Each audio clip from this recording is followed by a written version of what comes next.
I never thought a single word, one tiny careless word, could drag me into the heart of an alien culture's deepest traditions, force me into royal chambers, or make half a tribe glare at me like I'd just stolen their future queen. The word. Love. A human nickname, a harmless closing to a sentence. Except to her people, it meant something entirely different. But I'm getting ahead of myself. Let me start where it began. On Calais Station, orbiting a quiet, unremarkable world that most ships ignored unless they needed fuel, repairs, or a place to hide. Calais Station wasn't glamorous.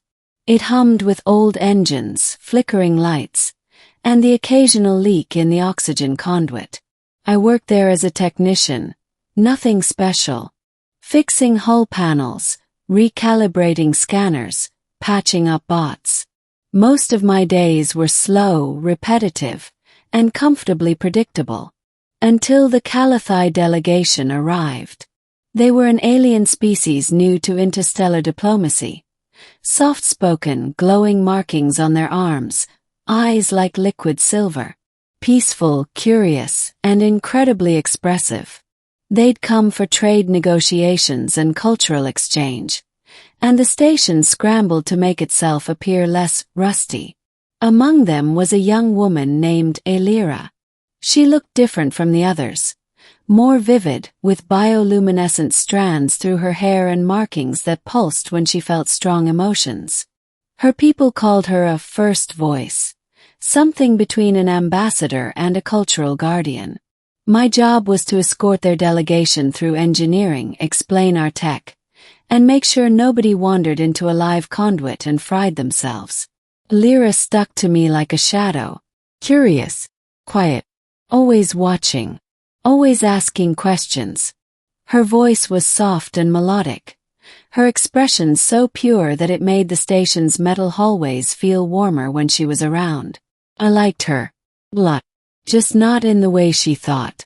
The misunderstanding happened on day 3. I was fixing a field generator near Docking Ring C when she approached, watching me work with fascinated eyes. "Human Kyle," she said, her head tilting. "Your hands move with confidence. You understand the machine as though it listens to you." I laughed. "Thanks. It's just experience." She stepped closer, almost glowing. "You are very kind to guide me. I hope my presence does not disrupt your duties." "It's no trouble," I said, tightening a bolt. "I don't mind showing you around." She smiled, soft, radiant. Then she handed me a small fruit from her world. Calathai gifts were always thoughtful, symbolic. I took it and nodded. "Thank you, love." Her entire body froze. Her markings flared blindingly bright. Her eyes widened, fear. "Oh, shuck." The fruit slipped from her hands. "Kyle," she whispered. You speak the binding word." "Binding word." I blinked. "I just said love. It's a common human phrase." Her glow pulsed like a heartbeat.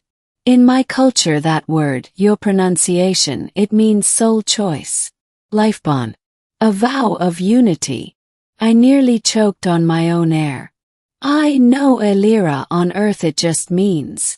You chose me," she whispered, stepping back a little but unable to look away. "Here. In front of the spirits of motion." "The what?"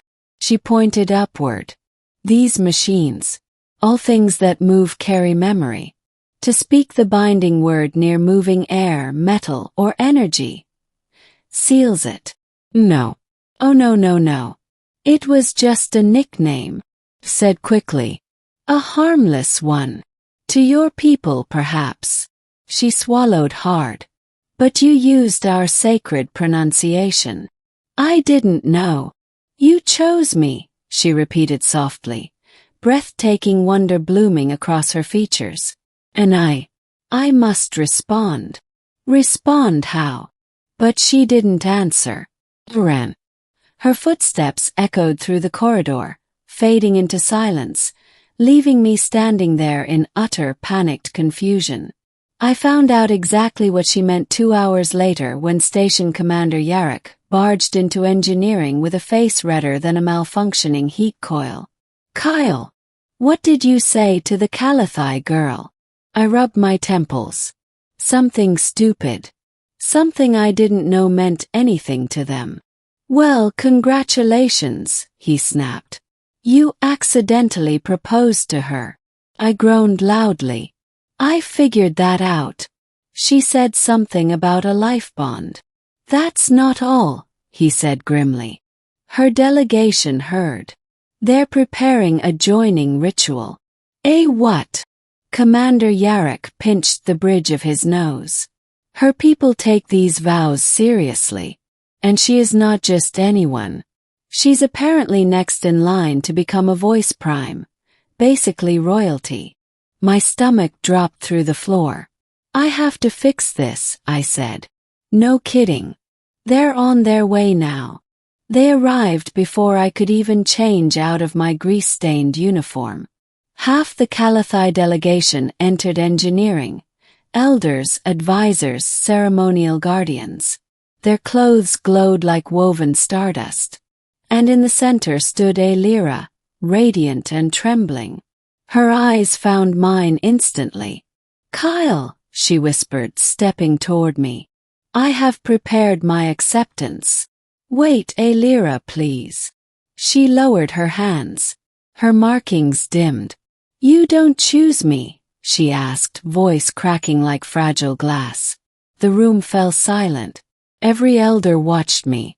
Every technician watched me. Alira's eyes shimmered with something heartbreaking. "I didn't mean it that way," I said gently. "Humans use love casually. It doesn't carry meaning like it does for you." She stared at the floor. "But your tone, the softness, the warmth." She looked up again. "I thought you felt something too." I swallowed hard. "Does your culture allow undoing?" I asked awkwardly. A murmur spread through the Calathai. An elder stepped forward. His markings glowed faintly blue, signaling calm. "Human Kyle," he said, his voice like wind over water. "A binding spoken without intention does not trap you, but it must be acknowledged. Both hearts must speak." Alira whispered. "So he must break it." The elder nodded. "And she must accept." Alira turned to me, her expression tense with emotion. "If you truly feel nothing," she said, "then speak the unbinding."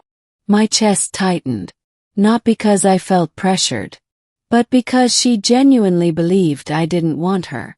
I didn't want to hurt her, but I had to be honest. "Alira," I said softly, "you're wonderful. You're kind. You're curious. You make the station feel brighter just by walking through it." Her eyes widened slightly. "But I didn't know your traditions," I continued. "I didn't mean to promise something so deep. Not without understanding." Her glow dulled, but she nodded with dignity. "Then speak." Tried. But the words stuck in my throat. Not because I feared breaking her heart, but because saying it out loud felt wrong. There was something between us. Something more than friendship, more than curiosity. Something I wasn't ready to throw away. I don't want to unbind anything," I said quietly. The room gasped. Alira looked at me as though the stars themselves cracked open. "You don't." I shook my head. "I just want to take things slow. Human slow. Learn what your word means. Learn what we could be." Her glow flickered, overwhelmed. "Then, you accept the connection." "I accept exploring it," I said with a smile. "Together." The elder stepped forward again. "That is acceptable," he said. "Intent, not speed, defines the bond." Lyra exhaled shakily, and then she reached for my hand. Her palm was warm, her markings shifting like constellations waking from sleep. "Then," she whispered, "may I teach you?" "I'd like that." Her smile could have lit the entire station. But the moment wasn't over.